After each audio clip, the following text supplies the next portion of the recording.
Hello everyone. ఇవాళ మనతో పాటు ఉన్నారు senior producer, movie and political analyst Chittibabu గారు. వారితో మాట్లాడదాం. నమస్తే సార్. నమస్తే అమ్మా.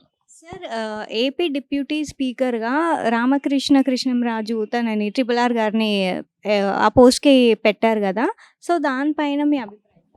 ఆ, ఇప్పుడు ఆయన కళ నెరవేరింది. అది ఇప్పుడు చాలా ఆయన రచ్చబండని చెప్పి నానా అల్లరి అల్లరి చేశాడు. పార్టీ ఎంపీగా ఉంటూనే ఆ పార్టీ మీద దుమ్మెత్తిపోస్తూ అసలు వింత వింత ఆయన మొత్తం ఆయన ఇదంతా కూడా వింత పోకడలో ఉంటుంది.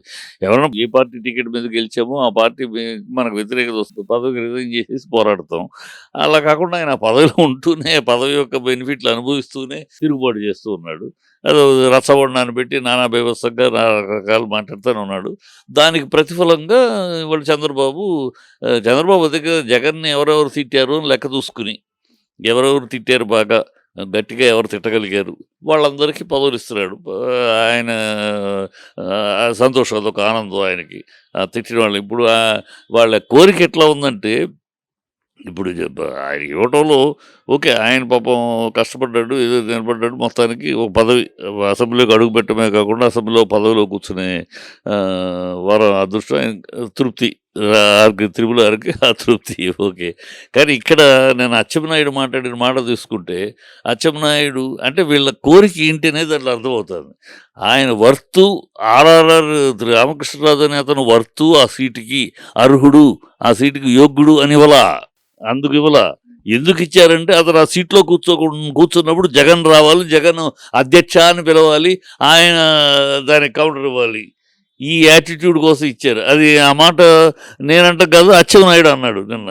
అచ్చెన్నాయుడు మీరు కూర్చుని ఉండగా నేను కోరుకున్న అతను రావాలి అంటే ఆ సురకానందం కోసం పదవులు ఇస్తున్నారు తప్పితే ఒక డిప్యూటీ స్పీకర్గా ఆయన ఈ పదవిని బాగా సమర్థవంతంగా నిర్వహించగలడు, ఈ పదవి యొక్క విలువలు కాపాడగలడు అని కాదు. కోరుకున్న వ్యక్తి రావాలంటే ఎవరు జగన్ రావాలి, జగన్ వస్తే ఈయన అధ్యక్ష అని జగన్ పిలవాలి, దానికి ఆయన ఒక కూర్చో అని అనాలి. ఇలాంటి సురకానందాల కోసం ఆయనకి ఇచ్చినట్టు తప్పితే వేదిలో ఇచ్చినట్టు కనపడలేదు. ఎందుకంటే అచ్చెన్నాయుడు మాటలు పెట్టారు, వాళ్ళ సునకానందాల కోసం నడుపుకొని అంతే. అదే రామకృష్ణరాజు ఓకే, ఆయన పదవి ఇచ్చారు, సంతోషం, కంగ్రాచులేషన్స్ అంతవరకు. అయితే ఇప్పుడు చూసుకున్నట్టయితే జగన్ గారు అసలు ఇప్పటివరకు అసెంబ్లీకి కూడా వెళ్ళలేదు. సో, మరి ఇప్పుడు తను ఎన్ని రోజులు అట్లా వెయిట్ చేస్తూ ఉంటారు తన పైన రివెంజ్ తీసుకోవడానికి? అది వాళ్ళు వెయిట్ చేస్తారు, వాళ్ళ కోరిక అదే కదమ్మా. ఇప్పుడు వాళ్ళు ఏంటంటే, ఇప్పుడు ఎందుకు జగన్ని ప్రతిపక్ష హోదా ఇవ్వాలంటున్నారు? ఎవరినన్నా ఛాలెంజ్ చేసి చెప్తున్నాను, ఎవరినైనా వాళ్ళని కాన్స్టిట్యూషన్లో ఇది ఉందండి, 10% ఎమ్మెల్యేలు వస్తేనే ప్రతిపక్ష హోదా ఇవ్వాలని కాన్స్టిట్యూషన్ రాజ్యాంగబద్ధమైన నియమం ఇది అని చూపించమనండి. ఎక్కడ కాన్స్టిట్యూషన్లో లేదు. మరి ఇది ఎందుకు వచ్చింది అని మీరు అడగచ్చు. ఎందుకు ఒక ఆనవాయితీ గతంలో ఆ రోజుల్లో ఇది పెట్టినప్పుడు 2-3 పార్టీలు ఉండేవి, అపోజిషన్ పార్టీలు. ఈ 2-3 పార్టీల ప్రతిపక్ష పార్టీలు ఏ పార్టీకి హోదా ఇవ్వాలన్నప్పుడు అదొక ఏదో కావాలి కదా, అందుకని ఒక లైన్ పెట్టుకున్నారు, 10% సీట్లు వచ్చిన వాళ్ళకి ఇవ్వాలని. సో ఆ పద్ధతిలో అదొక ఆనవాయితీగాను ఒక దీనిగా జరిగింది కదా. కాన్స్టిట్యూషన్ కాదు, రాజ్యాంగబద్ధమైన నిర్ణయం కాదు అది. అది కాదు, ఏదో సాంప్రదాయంగా జరుగుతుంది. ఇప్పుడు ఇవాళ ఉన్న పరిస్థితుల్లో అపోజిషన్ 2-3 లేరు, ఒకళ్ళే అపోజిషన్. అది 10 మంది ఉన్నాయి, 4 ఉన్నాయి. అపోజిషన్ ఇది అపోజిషన్ ఇవ్వాలి. వాళ్ళు ఎందుకు ఇవ్వట్లే అపోజిషను? ఇది ఇస్తే ఆయన కారు లోపల దాకా ఎంట్రన్స్కి ఇస్తారు అపోజిషన్ లీడర్కి. ఇవ్వకపోతే బయట దిగి అక్కడే గేట్ దగ్గర దిగి నడుచుకుంటూ రావాలి. పోతే మామూలుగా ఆయన కూడా నడిచి వస్తూ ఉంటే వీళ్ళు సురకానందం ఎంజాయ్ చేయాలి. ఆయన అసెంబ్లీలో కూర్చుని మా అధ్యక్ష చెయ్యితే కూర్చో అని మాట్లాడాలి, లేదా ఆయన మాట్లాడుతూ ఉంటే ఓ అరిచి కూర్చోవాలి. ఈ బుల్డోజ్ చేయాలి, అతన్ని బుల్డోజ్ చేసి అవమానించి అవహేళన చేసి అతన్ని కించపరిచి దాని నుంచి ఒక సునకానందం పొందాలి. అందుకోసమని జగన్ రావాలని కోరుకుంటున్నారు, కానీ ప్రజల కోసం కాదు. వాళ్ళ ప్రజల కోసం జగన్ వస్తే ఏదో ఇలాంటి అల్లరి గిల్లరు చేసి అసెంబ్లీలంతా గందరగోళం చేసేసి ప్రజలకి కావాల్సిన విషయాలు చర్చించకుండా ఏదో వాళ్ళు వెళ్ళిపోవచ్చు. ఇప్పుడు ఏంటంటే మాట్లాడాలి కదా, అపోజిషన్ వస్తే నిలబడి తీస్తారు. నేను 1:40 అన్ని విషయాలు మాట్లాడాడు జగన్. మరి అదే అసెంబ్లీలో మాట్లాడితే దానికి సమాధానం ఎక్కడ ఉన్నాయి మీ దగ్గర? నేను అసెంబ్లీలో 1:40 ఇవ్వరుగా మీరు. అపోజిషన్ లీడర్ అయితే పాలకపక్ష నాయకుడు ఎంతసేపు మాట్లాడాడో అంతసేపు ప్రతిపక్ష నాయకుడు ఇవ్వాలి యాజ్ పర్ రూల్. కనుక అప్పుడు అన్నీ మాట్లాడతాడు. ఇవ్వకపోతే ఏం మాట్లాడతాడు? లేవగానే కూర్చొని అల్లరి చేస్తారు, మీరు బుల్డోజ్ చేస్తారు. ఇది చెయ్యాలి, ఇలా అల్లరి చెయ్యాలి అని వాళ్ళ కార్యక్రమం. అందుకోసం జగన్ రావాలి. ఎందుకు రావాలి జగన్? మీరు తెలిసి మీరు ఏం చేయబోతారో తెలిసి, మీ దుష్టబుద్ధి ఏంటో, దుర్మార్గ బుద్ధి ఏంటో, మీ సురకానందం కోసం మీరేం చేయాలనుకున్నారో అన్నీ తెలిసి ఎందుకు వస్తాడు? అది అనుకుంటున్న దానికి తగినట్టు నేను నాట్యప్రాయుడు మాట్లాడాడు. నువ్వు రావాలి, నువ్వు కూర్చోవాలి, ఆయన రావాలి. ఎందుకు అదేం కోరిక? అంటే రావాలి, ఆయన అధ్యక్ష అని పిలవాలి, కూర్చో అని అనాలి. ఇది ఇప్పుడు కనుక రావాల్సిన మంచి నిర్ణయం రాకపోవటం అనేది. వచ్చి అలరల చిల్లరతనం తప్పితే ఇంకోటి కనపడదు. నేను వచ్చాడు అనుకోండి, వాళ్ళు చేయబోయేది అల్లరితనము, చిల్లరతనము, అసహ్యంగా మాట్లాడటము చేస్తారు. రామారావుతోనే అల్లరి చేయించినాడు కదా అసెంబ్లీలో చంద్రబాబు. రామారావునే ఆయనకి గాజులు తీసుకెళ్ళి కూర్చోబెట్టి చేతులు పిచ్చ చంద్రబాబు మైండ్ సెట్ అంతే. ఎంత అల్లరి చేయాలి, ఎంత అసహ్యం చేయాలో చేస్తాడు. రామారావు మహానాయుడు రామారావునే అసెంబ్లీలో అంత అబాస్పాలు చేసినాడు కదా. కానీ జగన్ ఎంత ఆయనకి. కనుక అలాంటిది ఏదో చెయ్యాలని తపన పడుతున్నారు. దానికి అవకాశం ఇవ్వకుండా నేను రావట్లేదు అన్నాడు. అయిపోయాయి. అయితే ఇప్పుడు అంటే ఏపీ పాలిటిక్స్‌లో ప్రజల గురించి పట్టించుకోకుండా వీళ్ళ రివెంజ్‌లు తీసుకోవడానికి గానీ, లేదా ఇలా అవమానించుకోవడానికి గానీ చేయడం ఇలా ఎంతవరకి కరెక్ట్? చంద్రబాబు అంతేనమ్మా. చంద్రబాబు అంతే. చంద్రబాబు చరిత్ర చూసుకోండి మీరు. మొదటి నుంచి కుతూహలమ్మ దగ్గర చేరి కుతూహలం వరకు వెన్నుపోటు పొడిచారు ఆ రోజుల నుంచి రామారావు గారి విషయం దాకా, నిన్న మొన్నటి దాకా కూడా, మోడీ విషయం దాకా కూడా చూసుకుంటే ఆయన అంతే. ఇప్పుడు ఏ అవసరాన్ని బట్టి మాట్లాడేస్తూ ఉంటాడు. రామారావు గారు నేను దేవుడు అన్నాడు, రామారావు గారికి ఏమి తెలియదు మొండోడు అన్నాడు. మోడీని టెర్రరిస్ట్ అన్నాడు, ఎందుకు పనికిరాడు అన్నాడు. ఈ దేశంలోనే ఉంటానికి పనికిరాడు అన్నాడు. తన భార్యని గురించి మాట్లాడింది మాట్లాడుతున్నారు వీళ్ళు.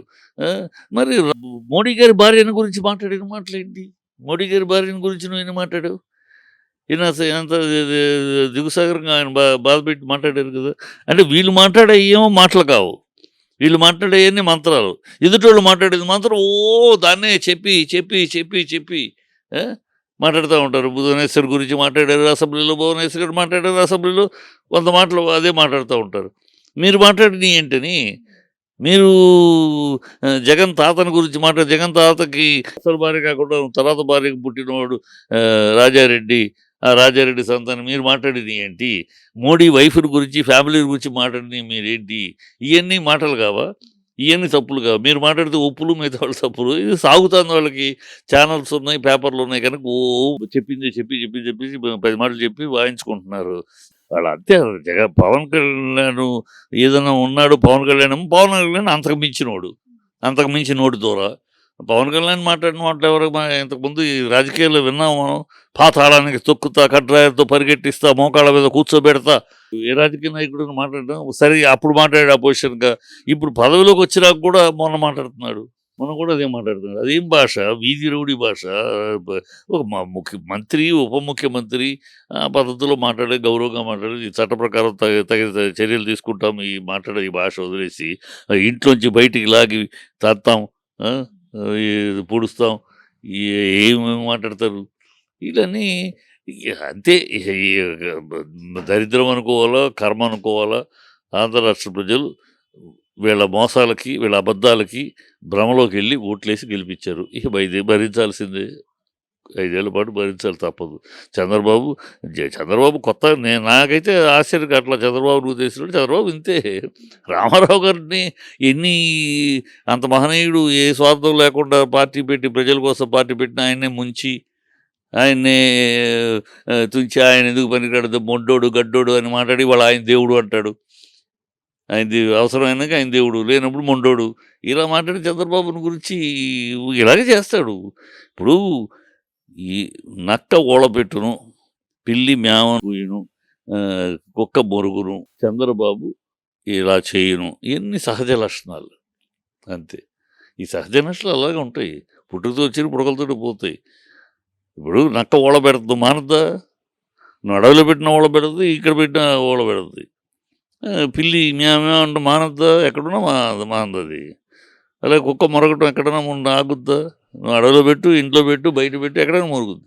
ఇవి వాటి సహజ లక్షణాలు. పాము బుసకొడుద్ది, దాని సహజ లక్షణం.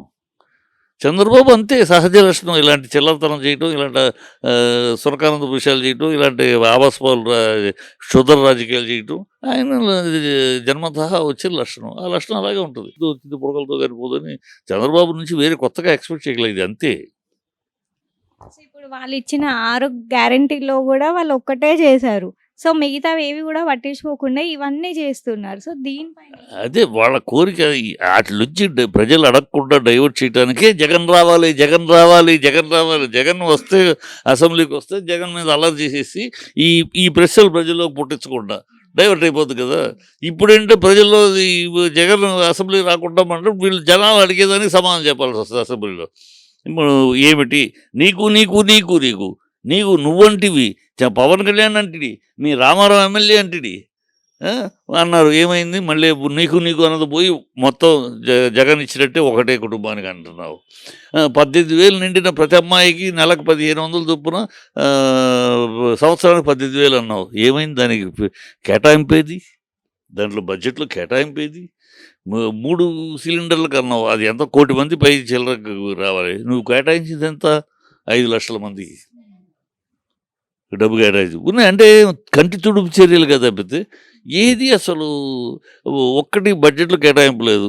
మరి బడ్జెట్లు ఇద్దరు అబద్ధాలు. అప్పులు అప్పులు అని 14 లక్షలు అన్నారు, 14 లక్షల కోట్లు అన్నారు, 11 లక్షల కోట్లు అన్నారు. మొన్న అసెంబ్లీలో గవర్నర్ ప్రసంగంలో 10 లక్షల కోట్లు అన్నారు. ఫైనల్గా నిన్న అసెంబ్లీలో తేలిద్దేంటి? వీళ్ళు ఇచ్చిన బడ్జెట్లో 6,46,000 కోట్లు. ఇది అసలు ఫిగరు. దీన్ని ఎలక్షన్ అప్పుడు 12 లక్షల కోట్లు అని, వీళ్ళు 14 లక్షల కోట్లు అని నోటికొచ్చిన అబద్ధం ఆడేసి ప్రజల ముందు ఇవాళ లెక్కలు వీళ్ళే అసెంబ్లీలో మరి చెప్తే రికార్డు కాని రికార్డు కదా.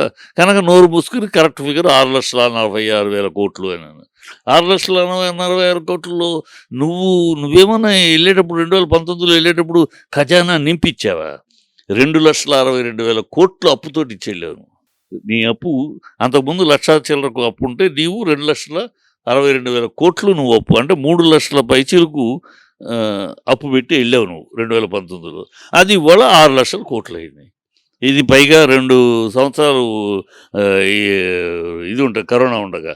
సో అప్పు నువ్వు ఇవాళ కొత్తగా వచ్చి అప్పులు, ఖజానా ఖాళీ అయిపోయిందని నీకు తెలియదు. నువ్వేమన్నా నిండుగా ఫుల్ ఖజానా ఇచ్చి ఫుల్గా పొర్లుతున్న ఖజానా ఇచ్చావా? నువ్వు 3 లక్షల చిల్లర అప్పుతోటి ఇచ్చెళ్ళి ఖజానా ఖాళీగా ఉందని అంటే నీకు తెలియదు. అప్పుడు అడిగితే సంపద సృష్టిస్తాం. ఏంటి సంపద సృష్టించావు నువ్వు ఈ 5 నెలల్లో? 7,000 కోట్లు అప్పు, 7,000 కోట్లనేమో గవర్నమెంట్ సెక్యూరిటీస్ పెట్టి అప్పు, ఇంకో 10,000 కోట్లు పోర్టులను తాకట్టు పెట్టి పెట్టుకున్నావు. ప్రతి వారం అప్పు కోసం వెళ్తున్నావు. అంటే నువ్వు చేస్తేనేమో అప్పు సంపద సృష్టి, నువ్వు చేసే అప్పు సంపద సృష్టి. ఇంకొకళ్ళు అప్పు చేస్తేనేమో దివాళా తీయటం. ఈ పిచ్చి మాటలు, పిచ్చి ప్రజలు ఏదో భ్రమలో ఏదో కాస్త ఇస్తానన్నాడు, ఆశపడ్డారు. ప్రజలు ఆశపడ్డారో తప్పు లేదు. నువ్వు రూపాయి ఇస్తా అన్నావు, ఆయన రూపాయిన్నర ఇస్తా అన్నాడు. ఇస్తాడేమోలే అని ఆశపడ్డారు. అది ఆశపడ్డామని ఇప్పుడు రియల్ అవుతున్నారు. ప్రజలు ఎక్కడికి వెళ్ళినా నిలదీస్తున్నారు, ఎక్కడికి వెళ్ళినా అడుగుతున్నారు. అది ఇది ఎక్కడ, అది ఎక్కడ, ఇది ఎక్కడ, దానికి సమాధానం చెప్పలేక వస్తున్నారు. అందుకని ఇప్పుడు అసెంబ్లీ పెట్టి జగన్ రావాలి, జగన్ కానీ రోదన చేస్తున్నారు. జగన్ రావట్లేదు. జగన్ ప్రజలతో మాట్లాడాలి. మాట్లాడుతున్నారు పార్లమెంట్లో. నిన్న గంట 40 నిమిషాలు మాట్లాడాడు మొన్న. రేపు ఇంకో రోజు మాట్లాడతారు, మిగతా వాళ్ళు మాట్లాడతారు. అసెంబ్లీలో మాట్లాడుతుంది, ఇక్కడ మాట్లాడుతారు, ప్రజలతోటిగా మాట్లాడతారు. మీడియా ఆ రోజులతో మీడియా లేదు, ఇవాళ మీడియా ఉంది. శుభ్రంగా ప్రజలకు ఏం చెప్పాలో ప్రజలకు చెప్తూ ఉంటాం, ప్రజలకు వెళ్తూ ఉంటుంది. అసెంబ్లీకి వచ్చి మీ సునకానందం కోసం మీరు చేసుకున్న ప్లాన్లు, మీ యొక్క భ్రష్టపు ఆలోచనలకి అవకాశం ఎందుకు ఇవ్వాలి? అందుకని వాళ్ళ మంచి నిర్ణయం